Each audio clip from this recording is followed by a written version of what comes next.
Good morning, everyone. Welcome back to She Says with Serena. I am still your lovely host, Serena. Taco Tuesday.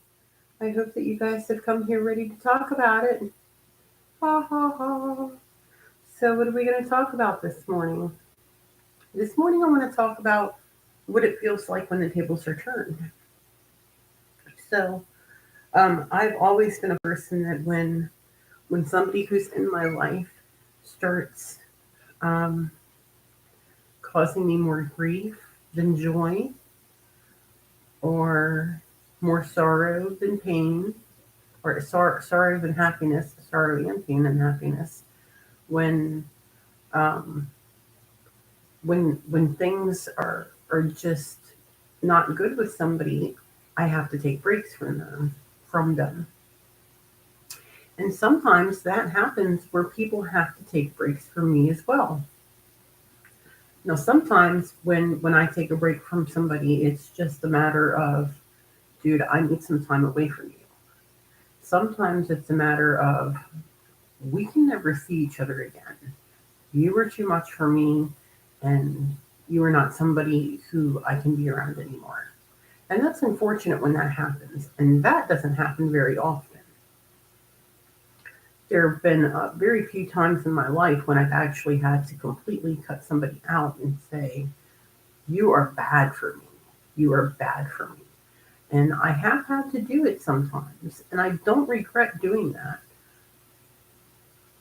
because we all have to worry about our own mental stability. And if somebody else's crap is messing with my own mental stability, then I really have to say, dude, your crap is just too much for me to take. It's too much for me to concern myself with, and it's not something that I want to spend my time doing. Um, but it's super hard when the table gets turned and somebody that we love says to us, you know, I don't want my parents up my ass. My daughter recently sent me a message that said, I don't want my biological parents up my ass. And so I'm giving her her space and praying for her every day. It's very, very difficult to not be in contact with her, to not be in touch with her. Um, it's difficult to not hear her voice, to hear her I love yous.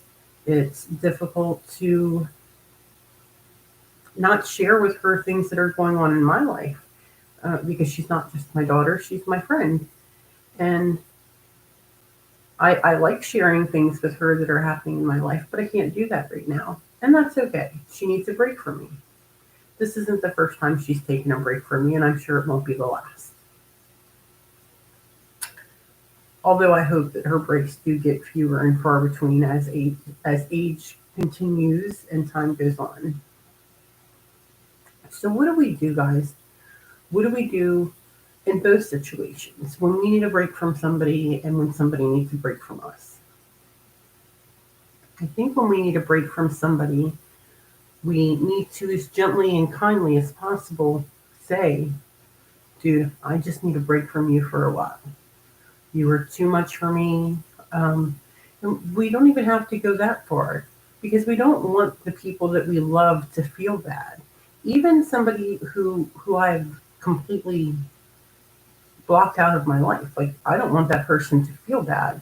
I just want that person to keep their drama to themselves, because they have a lot of it. A lot. And when somebody else has that much drama with them all the time, we really have to protect ourselves from that if it's not something that we feel we are able or confident in handling. And when somebody takes a break from us, how do we cope with that? How do we deal with that? I think it's very important to respect each other's decisions. I think it's very important to respect one another's space. When my daughter told me that she didn't want her biological parents up her butt right now, I responded and said, pretty much, you know how to call me. So when you're ready to talk to me, you give me a call. And I'll wait. I'll wait for her to call. And it might take a couple of months. I hope it doesn't, but it might. And that's fine. That's fine. I don't want to live my daughter's lives for them. The daughter that I'm talking about, she's almost 20. And I don't want to live her youth for her. I don't want to misdirect her or direct her in any way. I want her to find her own way in life. And so I'm actually, you know, there's a little part of me there's my doggy. There's a little part of me that is there's no part of me that's happy that she's not talking about me, but there's a part of me that's very proud that she's so courageous that she wants to take on all of this, learning new things and learning how to adapt to adulthood and stuff like that, uh, and have so much of it on her own shoulders. So I think that that's great. I'm very interested to see what she does with this time in her life, what she excels in. I'm interested to see where her road takes her. I think that um, it's all from the time they're little and we start teaching them and molding them and then watching them become their own little personalities when they're, 4, 5, 6 years old, and then really grow into themselves in their young teen years, and then watch as they become their own kind of person in their teen years. And in some ways, they end up being exactly who you always knew they would. And then in other ways, it's like, wait a minute, who is she? Where did this side of her come from? But that's cool. It's cool getting to know all the little different pieces and parts of our loved ones, and what makes them tick and how they work and stuff like that. So I truly, with my daughters, I truly watch um, their mannerisms and their personalities and the words they use, and to kind of see where they're at in life and stuff like that. And so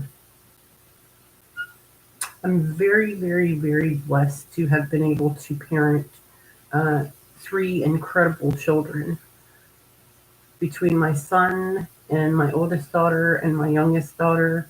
I feel like I'm the luckiest mom in the world.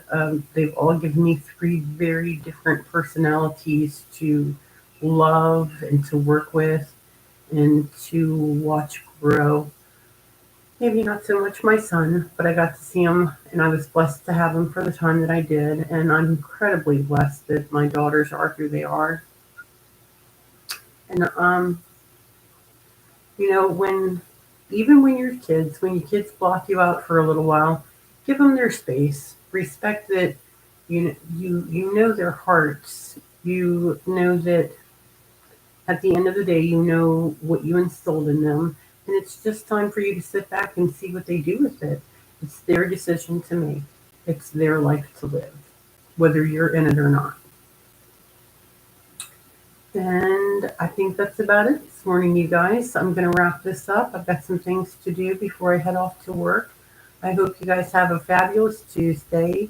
Stay safe. Remember, even if people decide to cut you out of your life, you are still worthy. You are still worthy. You guys, peace out. Bye. Don't forget to like, share, and subscribe. Do all those great things. And go find the video for the book contest. You can get 2 free books. Bye, y'all.